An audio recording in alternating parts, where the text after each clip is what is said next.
Bonjour Maurice Monnier. Oui, bonjour. Alors vous êtes venu à Chélin en 2014 et vous revenez avec un deuxième ouvrage intitulé Angelo. C'est l'histoire d'un immigré italien qui a débarqué en Franche-Comté en 1930. Est-ce que cette histoire est inspirée d'un fait réel? Ah oui, tout à fait, oui. C'est l'histoire de mon beau-père qui, en effet, est arrivé en 1933 en France et qui a commencé son travail à casser des cailloux dans une carrière de pierre.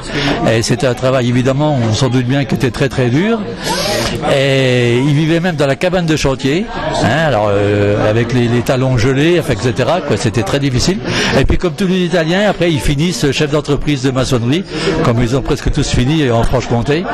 Sur Pontarlier, toutes les entreprises de maçonnerie finissent par I, quand on regarde les noms des entrepreneurs. Voilà. Et parallèle à cette vie d'Angelo, il a laissé son cousin en Italie qui s'appelle lui Renato. Et on s'aperçoit que tout ce qui leur arrive se rejoignent. C'est-à-dire qu'à peu près la vie de son cousin en Italie est la même que celle d'Angelo en France. Et on saura à la fin du roman pourquoi ces vies sont parallèles.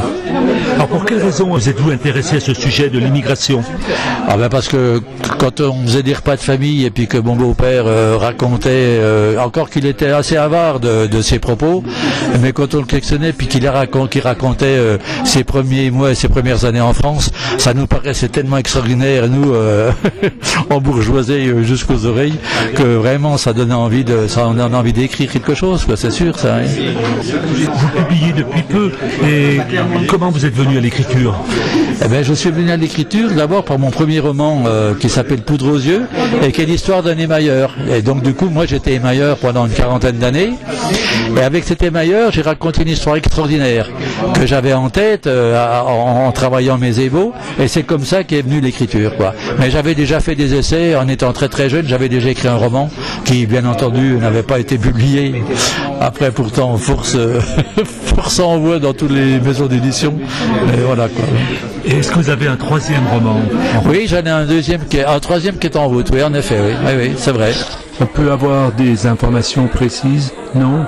C'est un peu prématuré? Oui, non, mais ça serait aussi une sorte d'histoire extraordinaire aussi quand même, oui. Voilà, oui. Voilà. Merci beaucoup. Je vous en prie.